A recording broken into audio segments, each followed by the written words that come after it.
And you're a comedian?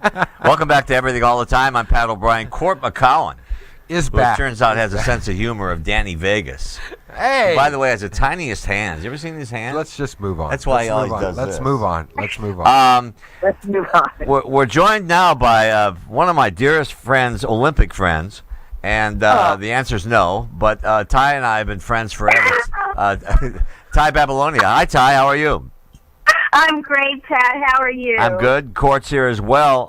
Ty Babylonia and Randy Gardner owned pairs skating in pretty much the entire 70s. I mean, Yeah. they won U.S. championships, world championships, 2 Olympics. We'll get into that in a minute. But you guys were the thing, right? We were kind of the thing in the 70s.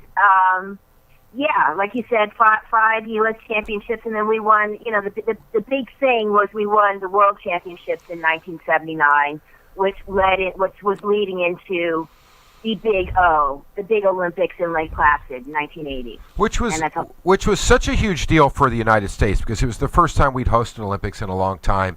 You know, Lake Placid, you guys were, you were America's darlings. And my mom. They still are, by the way. Yeah. My mom, Thank you. my mom, by the way, Ty, is the biggest figure skating fan in the world.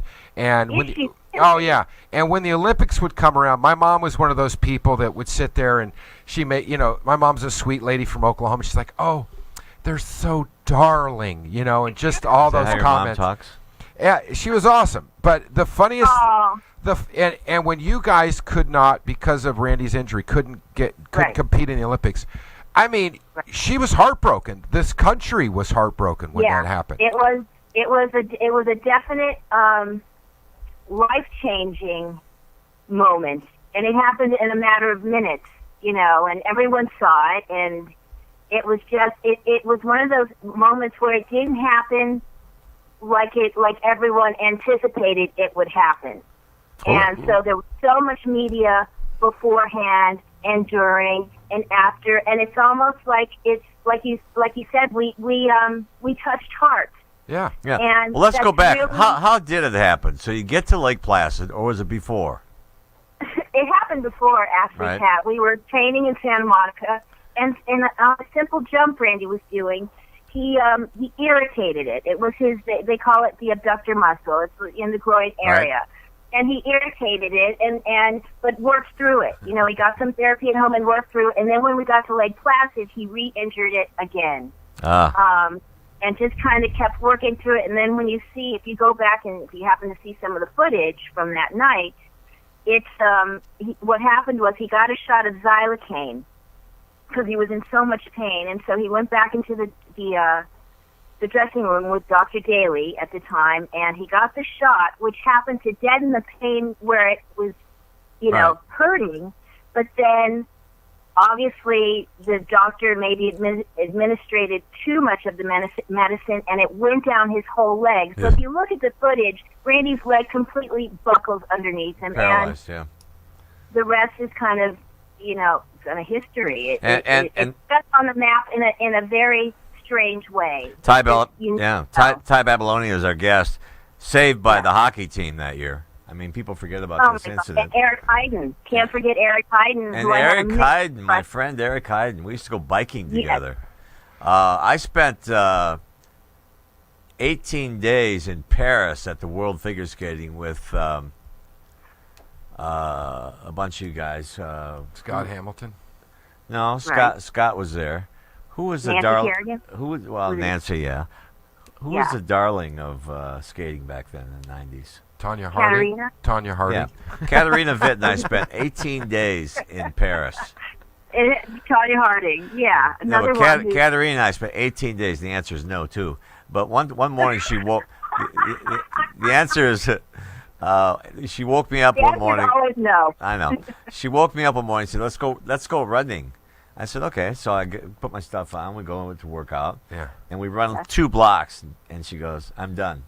Oh my! 2 blocks. So, what do you think of these Olympics? I know that's winter. This is summer, but the same deal. It's just such an honor to be in the Olympics, or to even qualify. What's it like?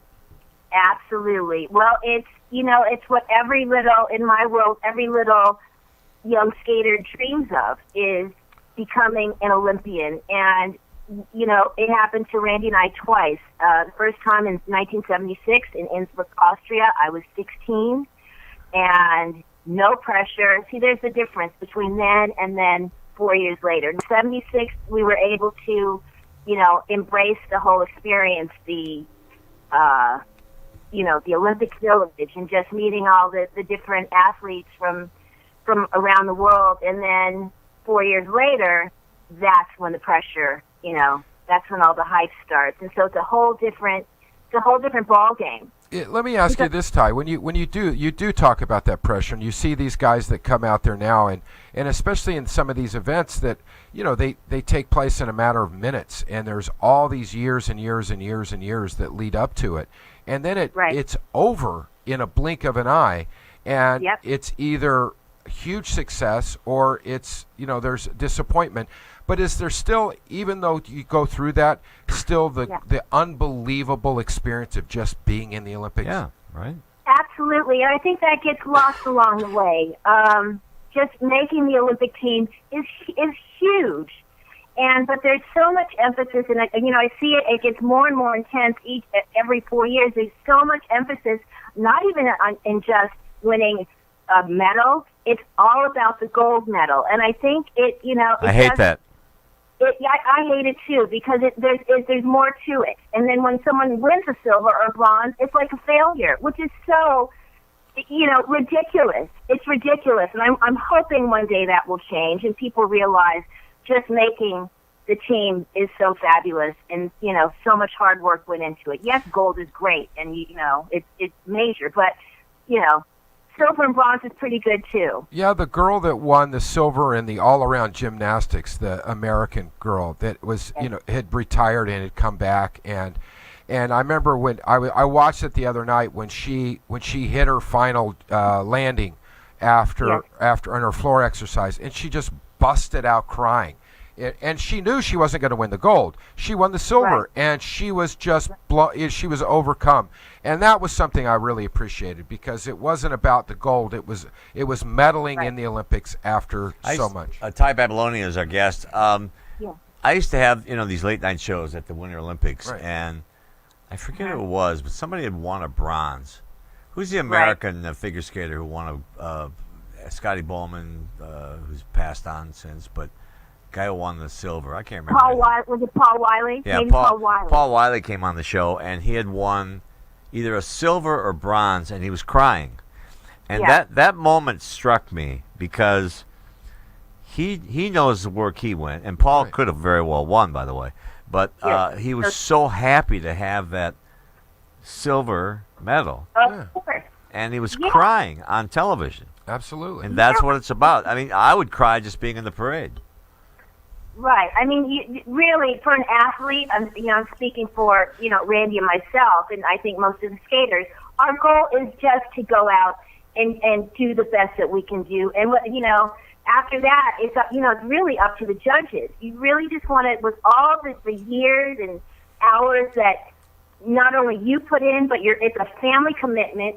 It's a commitment, obviously, from your coach, and you just want to go out and give it 150%. And whatever happens after, you know, it's out of your hands. It's out of your hands. And people, and the judging used to be so criminal back then, anyway. But the thing about Ty and Randy the thing was. Is that? Well, either one. Which way do you want to go? You're a seasoned broadcaster. You'll figure it. Well, not anymore. But people loved you guys so much, and I keep saying that, but you were America's sweethearts, and you kind of have replaced Peggy Fleming, who was your hero, right?